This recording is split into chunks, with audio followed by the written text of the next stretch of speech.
This is Gina Anderson-Cohen, and I am here with Bonnie Michelli and Tracy Romer from Shred 415. Thank you so much for joining me. Thanks for having us. I am so excited to have the both of you on the podcast. I'm going to try to do a very good job of saying your names before you speak so that you're able to differentiate listeners at home between who is speaking. I, in real life, know Bonnie as Bonnie Brunette and Tracy Brown. But at home, you'll have to go by voices. But let's start from your origin story. Bonnie, let's start with you. How did you two meet? So Tracy and I were neighbors, and we both moved into a new development. And we, in the city, this is what you do. Your kids play in the alley. So as our kids would play in the alley, we would talk everything fitness. And we met, it was about 16 years ago. Oh, well, actually, Tracy needs to start how we actually met. Tracy, tell us. Yes, it's actually a very funny story, but as Bonnie said, we moved into a new development. There was only one Starbucks in our little neighborhood, and it happened to have been in the grocery store, so everyone would head over to the grocery store in the morning and get their Starbucks coffee.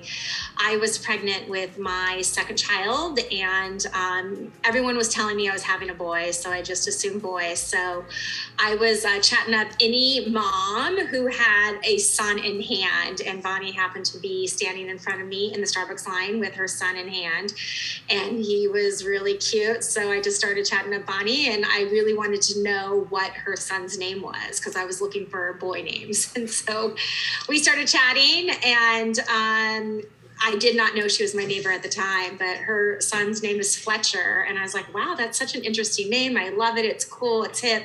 He's cute. You're cute. So I went home and I told my husband that I found the perfect name for our son.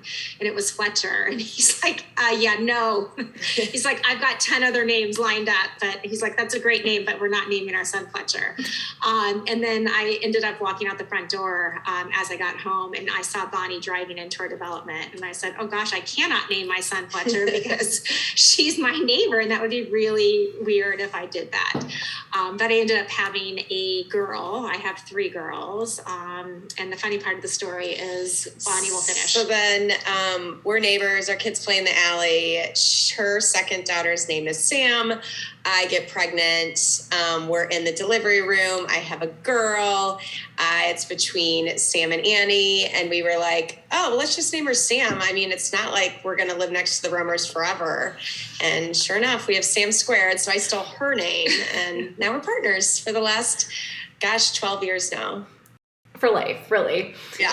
Yeah. Okay, so Tracy, you had a long history in fitness before all of this happened in Chicago, before your kids had the same name, before you lived in the same complex. You want to talk us through how you found fitness and how you ended up concocting the idea for Shred 415? Sure. So I'm from Southern California, LA, and always loved working out, even growing up.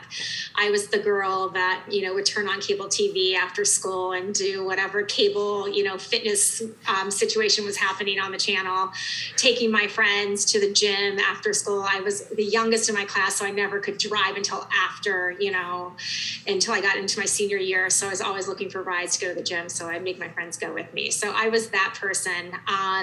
Had a love for nutrition. So my degree's in food science and nutrition. I thought I wanted to be a dietitian. So after college, I came home and started working in the hospital, and quickly found out that I did not like working in the hospital setting.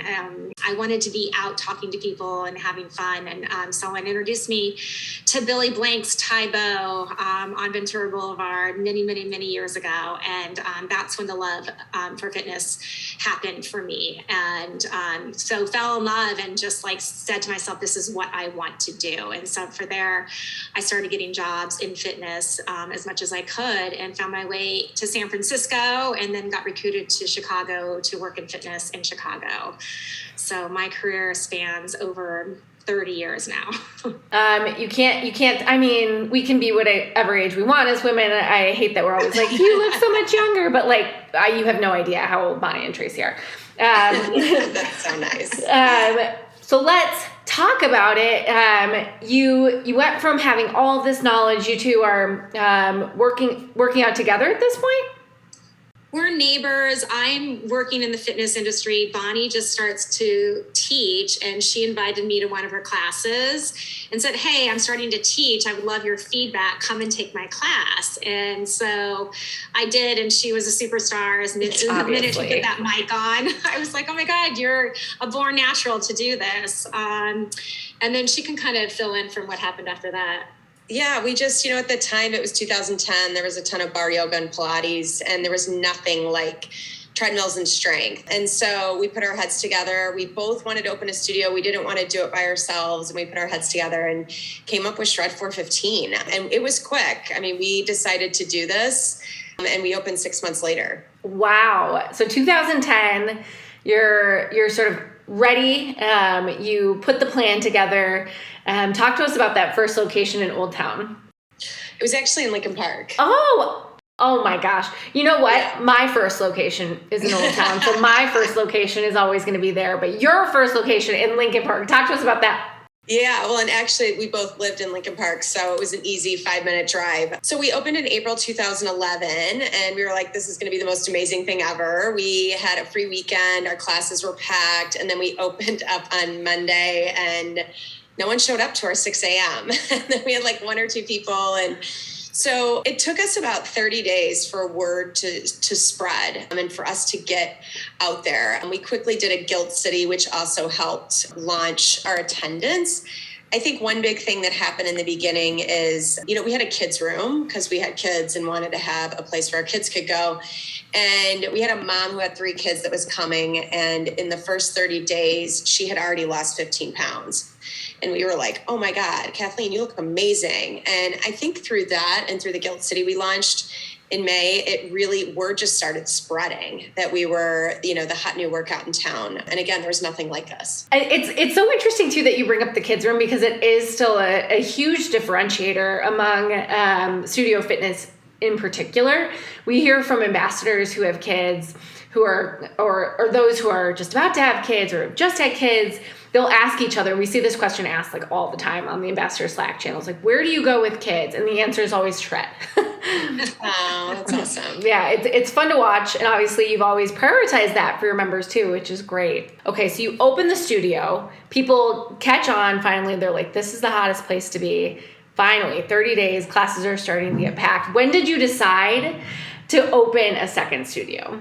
Well, classes didn't really start to get packed until 6 months. I mean, 3 months in, Bonnie and I are looking at each other thinking, oh my God, did we do the wrong thing? We don't have a plan B. How are we going to make this work? So about 6 months in, that's when we started to see utilization rise. And we went from, did we have 12 treadmills or 10? Yeah, we went from 12 treadmills. Then we added 3 more to 15. So we added more space in the room first. And then we added more classes. So we went from, 5 to 6 classes a day to almost like 12 classes a day. So we increased utilization that way. And then at that point, when we're like, we cannot add another treadmill or another deck, and we can't add another class, we'd be teaching till midnight. It's time for the second space. And we thought about it logistically, that we wanted the space to be close enough that if we had a wait list at our Lincoln Park location, that our clients could actually just drive 1 mile to 2 miles down, Clybourne, and get to our Old Town location within the 15 minutes. So if they came to Lincoln Park, they couldn't get into a class, they could drive to Old Town and get in a class there. And that worked for us. So that was like a year in that we started looking at Old Town's location. Wow. And so in those early days, those first like 6 months, were you teaching everything between the two of you, or did you have other instructors? No, we knew from the beginning. We both had been in fitness. I just had taught at a boutique fitness studio for the year prior, and she'd been in fitness for so long that we knew we didn't want to be the superstars. We wanted to be great instructors, but we had a team from the get-go. We had 4 other instructors other than us. So we weren't teaching every class, and we made sure to constantly be recruiting recruiting, and really a huge part of what Shred is about and what organically happened is community. And part of that was that we lifted our instructors up so much and wanted them to be the best that they felt such a part of Shred that they then exuded that into our clients, and what we called Shredders is what they became. And our clients then felt a huge part of Shred and our success as well, which was super cool. A lot of those star instructors have now gone on to become franchisees too, which is a really fun sort of growth path.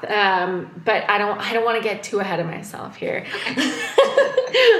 All right. So we talked a bit about like knowing when you were on to something from a business perspective. You were literally out of capacity and out of time in Studio One. You opened Studio Two. When did you know you were on to something from a community perspective? When did you sort of see like that forming either on its own or with your help? I think when we opened Old Town, and that quickly was really packed as well, we started the Shredder of the Month. We had a client that had lost so much weight, and it was Sean Higgins, who ended up working for us for about 8 years. And we asked him at the time, he was an attorney, and how much weight he had lost. And we're like, we want to do a Shredder of the Month. Will you be our first one? And I feel like that sort of, it was kind of forming around when the second studio opened, and we had such a huge group of clients. And then we recognized because of the kids room that moms were connecting before and after class with their children, and there was something unique happening where these moms would become, Shred besties, they'd call themselves, because of the kids. And now the kids are having birthday parties, and now the Shred clients are going to the birthday parties, and then now they're going on vacation. And I think that was when we really knew that our community was, something special and organic and was growing, because the moms and dads were coming together. It was no longer like high-fiving in the parking lot where the mom would go first and then the dad would come, and then, they would be passing the kids along, that everyone was coming together. And then also recognizing that the kids in the kids shred room wanted to start shredding as well. So we started creating like Shred Kid classes as well for the kids to work out, because they always wanted to come in and get on the treadmill and work out with their parents. So that's really cute. Yes. The total side note, but we hear sort of in the theme of that the kids in the kids room wanted to follow in their parents' footsteps. You both have children, some now in college.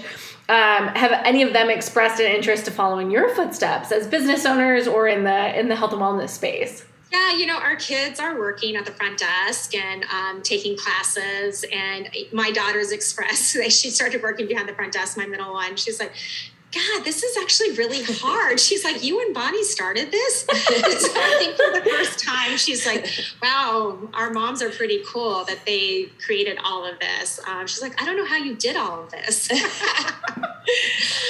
Your mom's really smart. I know, right? It was kind of interesting and funny. But my oldest daughter, who's headed off to college, she's definitely expressed like, oh, maybe I can take this over and do this. We'll talk about it. You just show her the show Succession and see how she feels then. I know. God. Such a great show. I know. What about you, Bonnie?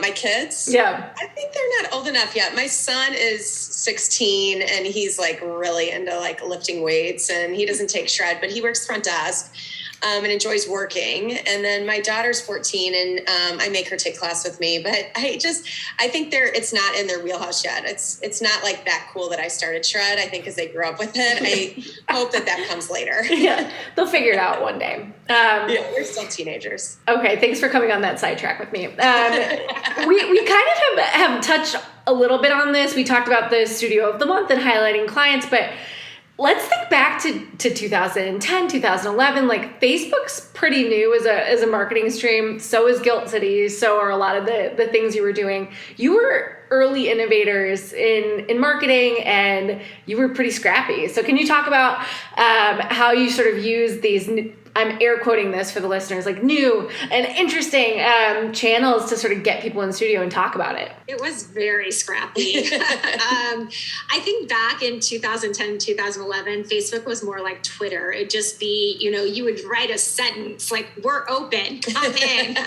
Or studio, we added another class. And there wasn't a lot of engagement or photos being added to Facebook. So yeah, it was really scrappy, but that's kind of how we started marketing. We did not have a budget to market or pay for, there was really no digital ad space at that time anyway, but we also didn't have a lot of money to make postcards or to do direct mail. So everything that we did was, guerrilla marketing and, on our feet walking around to different businesses. So we definitely used Facebook as a way to draw attention and just let people know that we were open. Honestly, we're like, we're open. We've added a class. I guess you just showed up. And then slowly it started turning into more pictures and like, we're doing a live DJ class. Look how much fun we're having, tagging people and then them sharing. And so it was like, as Facebook evolved, so did we. And then as soon as Instagram came in the picture, we jumped on that and started doing that.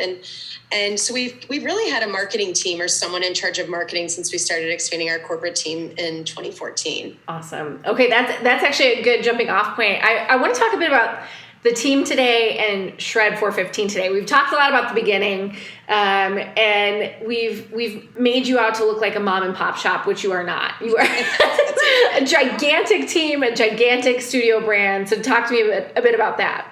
In 2014, we added on a bunch to our corporate team. My husband came on to work for us in like an operations role.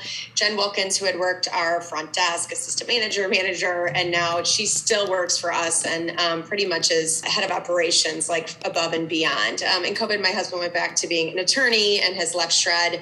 And our team grew a lot. We had two heads of training back in the day. We had a marketing team of 3. And I think once COVID hit, and we have head of retail, Emma, who's been with us for 5 years now, which is amazing. But then once COVID hit, I mean, to be, totally honest, our team dwindled a lot. We had to dwindle it. And then, in the after effects of the pandemic and people switching jobs. And so right now we have a small but mighty team, and there's 7 of us. And everyone who's on our team has been with us for a long time. And it's pretty incredible to feel the loyalty and the love from our team. Yeah, and it has to feel pretty good. I mean, growing a team and then having to go through something like a COVID, like a pandemic, like losing staff, like that, although it is challenging, it brings you really close as a team. How have you sort of seen the culture shift over that time? Well, like you said, I think that, one of the amazing things about the pandemic, because there's always something good that comes out of something, horrible, but as that you realizing, the importance of connection, and bringing our team together and connecting that way. So the shift is, really, we have to, hunker down and we have to do the things we need to do to get through day to day. And so sometimes that requires us to be, shifting our hats, and doing something that we haven't done in a while, whether it's us going down to the front desk and working the front desk or helping out in the studios or, rolling up our sleeves and, working on training. I mean, we're all doing all the things just to get through the days. So the culture shifted that way. But again, at the end, the core of us are all still there. All right. So we've talked a lot about culture. We've talked a lot about your growth and the trajectory. I want to talk a bit about franchising. It's a big job to go from a corporate studio and chain of studios to a franchisor. What made you make that decision and what was that like for you? It was in 2017. As I said, we had a pretty big corporate team at the time. There's probably 12 or 13 of us. And we wanted more for our employees that worked for us. They wanted growth opportunities. And at the time, it was getting expensive to continue. We were bootstrapped. It was getting expensive to continue to open these studios ourselves. And franchising was really coming into play. Orange Theory was then getting so big. And we felt like we were a better product than Orange Theory and could expand in what we were doing. So we ended up partnering with a business that had reached out to us to launch our franchise company. And it happened really quick. We launched in about 6 months. We had the idea. They reached out to us in January of 2017, and we had launched that summer. Wow. And because we at that time, so many people that were shredding with us or had shredded with us, because it had been 6 years, there were so many people that wanted to open up a Shred 415 studio because they had moved. So our first discovery day, I mean, the amount of people, I think we had 40 people that were there wanting to open their own studio. So the outpouring of people interested was absolutely incredible. Yeah, and for listeners at home who might not be familiar with the franchising process or what a discovery day is, that's generally where you go and you learn more about what it takes to open a studio, how to run it, and the support you get, right? Yes. Awesome. I think Discovery Day is just a generally like more pleasant name for a meeting. So now you're franchisors and all of that entails. How many studios are open today? We have 18 franchise locations open, and we have 7 of our corporate studios open. Awesome. Yeah. That's huge. You're nationwide. Yes, we are nationwide, all the way from Virginia all the way to Colorado. When you opened your first Shred 415 in Lincoln Park, did you dream of this? Was this always, and be honest, was this always a big BHAG, or did this kind of evolve as you evolved? It evolved. I mean, we definitely dreamt of opening more than one. I mean, there was probably 5 in our business plan, but never did we think we were going to be franchisors. That was not part of the master plan. That evolved. Yeah, and being a franchisor is hard too. So I think 2011, Bonnie and Tracy, maybe we're like, we'll take what we can handle one day at a time. Correct. Yeah, definitely. And I think that, franchising also got a lot harder when you enter COVID. So I think the pandemic too is a tough spin on just our business in general, but it feels really good to be coming out of that today. Yes. And let's shine some sunshine on the bright spots in your trajectory too. You've achieved a ton over the years. I think one that comes to mind is Ernst & Young Entrepreneurs of the Year. Do you want to talk about kind of what it's been like to unlock that achievement and others? Yeah, that was pretty amazing. We were up for the award in 2014 and we didn't get it. And so we couldn't believe that when we were up for it again in 2015 that we did get it. And it was such an incredible thing to be acknowledged in that way. When we went up, once they took everyone that had won that night, it was Tracy and I in a sea of men. And I thought that was so interesting. We were in the center and there was all these men surrounding us. And I even had a guy next to me. This was before me too, but he was like in my ear, like, look at you hotties. Like, all this and I swear, like, it was like, you're straight out of like the 1950s corporate, America. So I felt like that was even something more that felt more amazing, that we were like, wow, we're women leaders and we're being recognized for this. Honestly, if you had just said, Bonnie, that he said like humana, I would have been like, yeah, he probably did. Tracy, anything that you want to reflect on over that time or those achievements? It was, as Bonnie said, I mean, it was really an exciting period of our career to be recognized that way. Again, these are not things that you think about when you open up a fitness studio. It's not like you're thinking, I'm going to become entrepreneur of the year. And, and honestly, like when we won, we still think, I don't really consider myself an entrepreneur, right? I just do what I love. And I guess that means you're an entrepreneur. We do what we love every day. And it happened to have worked out for us and turned into an incredible business. And so then to be recognized on stage, for the Midwest Entrepreneur of the Year, it was really impressive to us to be up there. And the doors that have opened because of that and the people that we have met and the relationships that we have created have been so wonderful. And it's something that, we'll take with us forever. We've talked a lot about achievements. We've talked a lot about growth. I think one achievement we've been alluding to but haven't really talked about, because honestly, it sounds gross when you bring it up, is just surviving the pandemic. That is an achievement. Let's talk about what got you through it and what you're taking back to business as usual. Let's start with what got you through it. I I think, my motto right now is just, 1 minute, 1 hour, 1 day at a time. You just have to keep talking to yourself every day to get yourself through it. And we really just tried to be as innovative as possible. And again, like I said, never let a good crisis go to waste. And so the good things that have come out of this is that we were able, and this word is overused, but pivot so many times, right? Where 2 weeks into the pandemic, we recognized that we need to have an on-demand presence. So we quickly figured out how to create an on-demand presence, which we'd never had before. So that was, a great thing that came out of this. So we did that. We started our Zoom live classes and had all of our clients, logging in and working out with us via Zoom, which really was helpful. I mean, that's honestly what got us through. And it's like, you just try and try, you fail, you try, you fail, you tweak, you try. And then soon or later, those small wins group together, become big wins. And, you just keep on going and you cannot stop. I mean, we were there every day, trying to support our staff and trying to support our clients. And, when we got shut down and we had to go to no instructor could be in our class, in our studio. So we literally were upstairs in our corporate office filming as our clients were in class. So they would log in, they had their AirPods in, and they would be listening to us as we were upstairs because for whatever reason, they told us we couldn't have an instructor in class. I know. It's ridiculous. It was silly.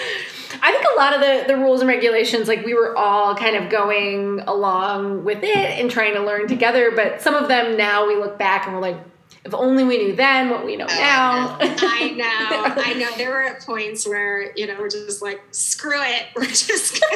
We're done. Like we just have to, just for our mental health, we have to have people in our studios. Who's making the rules? I do feel like also, I feel like our team and the people, we will never forget the people that we were down there, figuring out these Zooms with, and our team that stuck with us and our shredders that stuck with us that would say, you have no idea how much you are helping me get through this time. And so it was that at each day, like Tracy said, that would be like, okay, we got this, we can do this. Yeah. And it's so much more than a workout, which is what I think you kind of come to find out when you have culture. Like when you have culture, when you have community, you realize pretty quickly, like the workout's the vehicle to get people to you, but the ties that bind are what keep them there, right? Definitely. Yeah. And I think that our clients, more importantly, recognize, just people in general, the importance of connection and human connection.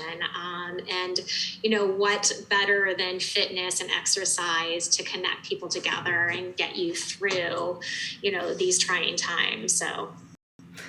These trying times. And what are you taking back to business? Let's assume like nothing's ever going to happen again and it's over. What are you taking back to business as usual from those trying times? I think something that we were forced to do was lean out our staff because we couldn't afford to have a lot of staff. And I think we learned something in that. But it's interesting because the landscape has just changed, like the type of people that have come back or have not come back, and it's sort of your clientele is shifting. And it's really, I think we're still learning and understanding what we're going to take with us and how we're going to evolve now with this post-pandemic world. Although we are thrilled, we are not in a mask right now. So, yeah. What about you, Tracy? Well, I think, again, I just recognize that, people want to be with people and people work out harder when they're with people. I don't know about you, but during the pandemic, I did more glute bridges than I care to share because I would just not want to do the burpees and no one was watching me. So I was like, I'll just do a glute bridge and sip on my coffee. And people say that as they come back, it's like, oh my gosh, I forgot how hard working out is with other people because you're motivated by the people next to you. You're motivated by the instructor. You're motivated to stay with it where you probably wouldn't do that at home as much. So I think just, business as usual is for us getting people back in the door and, feel their heart beating and blood pumping through their veins and how amazing it is to just move your body and, exercise, and not only exercise your body, but also exercise your mind. So I think that will carry us through as we go back to business as usual. I totally agree. I really, really, really identify with what you said about sipping your coffee and doing a glute bridge. Like, I honestly thought I'd never do a burpee again. I've been back in studio and I've done many burpees because it's a different environment to be the one that's like crossing your arms and not doing the exercise when everyone else is there. I'll take that kind of peer pressure though. So will I. All right. So as we kind of wrap up, let's tell our listeners what to expect if they've never been to a Shred 415 before. Like, what advice would you give them if they're walking in the door saying hello and about to check in for their very first class? Go at your own pace and modify as you need. Tracy and I have been shredding now for almost 12 years, and there's a reason why, as we've aged, that we're still able to take class. You can walk, jog, you pick your own weights. It's treadmills and strength. Yeah, and just to take it back to the beginning, Shred 415 is shred, strength and tread, and then 4 15-minute intervals. So a typical Shred 415 class, if we were starting on day one, would be 4 15-minute intervals where half the class starts on the treadmills and half starts on the floor with your deck, and then 15 minutes in you would switch and you do that 4 times. So that's really what to expect. Within the first few minutes on the treadmill, like Bonnie said, walk, jog, run, we get you through a warm up and we get you to a pace called your ending warm up pace, which is a pace that you would hold for about 10 to 15 minutes. And for everybody, that pace is different, but that's the foundation of our class and that's what you build off of. So the instructor will increase your speed, decrease your speed, and then also increase your incline and decrease your incline. And on the floor, we have all of your weights underneath your deck. So you get to choose your weight. You can, go up heavier or go down lighter if you need to. And then the instructor will cue you through all of your movements to get you through that 15-minute segment on the floor. It's like a party too. Music's blasting. You have a dark room, but you can still see an instructor who's there to cheer you on. I will say that I can tell a lot about like how recovered I am for the day versus how tired I am for the day based on my ending warm-up pace. Yes. Love that. Yeah, there's some, for example, sweat working week. We had a class at Shred 415. It was on Thursday, so we'd been 4 days in of lots of action, and my ending warm-up pace was much lower than normal, and I was like, that's fine. That's where I am today. That's true. That's true. And sometimes your ending warm-up pace changes by the second half of class, right? Right. Sometimes you're in there, you're like, oh, you're just trying to get through your workout. And then by the second half of class, you're like, you got your mojo. You're like, oh, I got this. Now I'm going to increase my ending warm-up pace because I'm completely warmed up. I'm into it. I feel great. So I always say that it can change day by day and it can change hour by hour. Yeah, it's just a watermark. You can move it. Yeah. So I'll throw one more question at you because I know there are a lot of folks in the fitness industry who are listening. Let's say you and your best friend or your new neighbor are thinking about starting your own fitness studio. What advice would you give to that person who's just getting started maybe with their own fitness business? Oh, gosh. Great question. I think when we opened, Bonnie and I, as she said, we bootstrapped it. And back in the day, 12 years ago, like, all the fluff didn't really matter. It was literally, we opened with 4 walls.